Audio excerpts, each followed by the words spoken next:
Life in a small European city has its own kind of magic, doesn't it? My name is Nora, I'm 20, and every morning I wake up to the sound of church bells and the smell of fresh pastries from the bakery downstairs. Our city is a tapestry of cobblestone streets, ancient architecture, and a vibrant modern energy. But my favorite part? The bike paths. They're like the city's arteries, pulsing with life, connecting everyone and everything. It's on these paths that my story really begins. It was a Tuesday morning, one of those ridiculously bright ones where the sun seems to be showing off. I was running late for my literature class at the university, a classic Nora move. The bus stop was crowded, a slow-moving herd of people all staring at their phones. The digital sign said the next bus was in 12 minutes. 12 minutes! I could be halfway to campus by then. I glanced at my old, trusty bicycle leaning against the wall. It was a no-brainer. The feeling of pushing off, the wind immediately rushing to greet me, is pure freedom. I zipped past the bus stop, offering a silence so long to the waiting crowd. Weaving through the familiar streets, I felt that familiar joy bubble up inside me. This is what I love. No schedules, no waiting, just me, my bike, and the open path ahead. The city unfolded around me, the cafes setting up their sidewalk tables, the florists arranging bright bouquets, the everyday poetry of city life.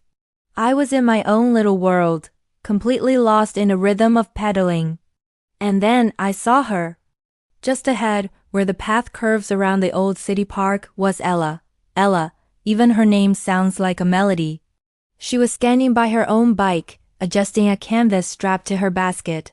Ella is one of those people who seems to be lit from within. She's in the fine arts program, and I've seen her around campus, usually with a smudge of paint on her cheek and a focused look in her eyes. I'd always been too shy to say more than a quick hi. My heart did this little flip-flop thing. Do I slow down? Do I speed up and pretend I didn't see her? My brain was short-circuiting.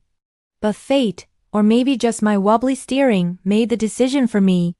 As I got closer, I must have been staring because I didn't see the small pothole right in front of me. My bike gave a sudden jolt, and a book flew out of my basket, landing right near her feet. Mortified. That's the only word. I slammed on my brakes, my cheeks burning. She looked up, startled, and then her face broke into this incredible smile. Whoa, careful there. Looks like your books are trying to escape, she said, her voice warm and amused. She bent down and picked up my Metamorphosis textbook. Good taste, she added, handing it to me. I stammered something like, thanks, I was just ... Late for class. My brain was still offline. Me too, she laughed. Or, I will be if I don't get this to the studio soon. She patted the canvas in her basket. You heading to campus? We could ride together, if you want. Safety in numbers against rogue potholes. Did I want to ride with her? It was like asking a sunflower if it wants to face the sun. Yes, I'd love that, I managed to say, hopefully sounding more cool and casual than I felt. And just like that, we were riding side by side. The initial awkwardness melted away faster than gelato in July. The conversation just flowed. It was easy. We talked about classes, professors we both knew, and the ridiculous price of coffee on campus. It felt so natural, like we'd been friends for years. I found myself matching her pace, the world around us fading into a pleasant blur. All that mattered was the space between our two bikes. So, what are you working on? I asked, nodding towards the canvas she was so carefully guarding. Her eyes lit up. This was clearly her passion. It's a portrait series, she explained. I've been sketching people I see around the city, strangers mostly. Everyone has a story in their face, you know? I was fascinated. So you just draw people you see on the street? Sometimes. Or I'll just see a face for a second and it sticks with me. Like, there was this old man I saw at the market last week. He had these lines around his eyes that just screamed of a life full of laughter. Or a young woman on the train who looked so lost in thought. I wondered what world she was visiting in her mind. I try to capture that. Not just what they look like, but what they might be feeling. As she spoke, I watched her profile, the way the wind played with her hair, the intense passion in her expression. I realized I wasn't just hearing about her art, I was seeing it. I was seeing the world through her eyes. A world full of stories, of hidden emotions, of beauty in the everyday. It was mesmerizing. She turned to me, her gaze catching mine. What about you? What stories do you find in your books? The question caught me off guard, but in the best way. We spent the rest of the ride talking about characters who felt like old friends and worlds we wished we could visit. She was as passionate about my literary heroes as she was about her own artistic muses. It felt like she wasn't just listening. She was truly understanding. When we arrived at the main campus square, the place we had to part ways, a strange sort of sadness washed over me.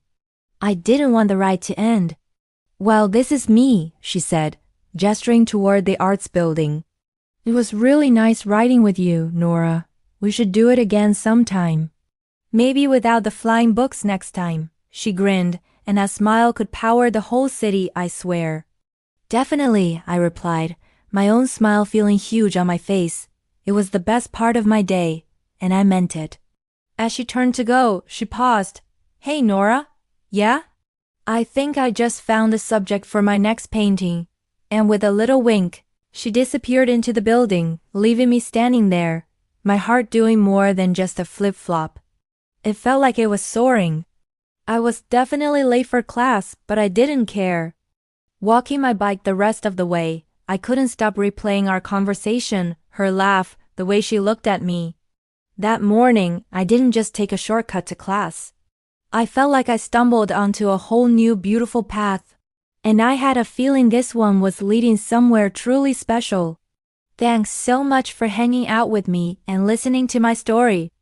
If you enjoyed it, please give this video a like and consider subscribing to my channel. It means the world to me. See you in the next one. Bye.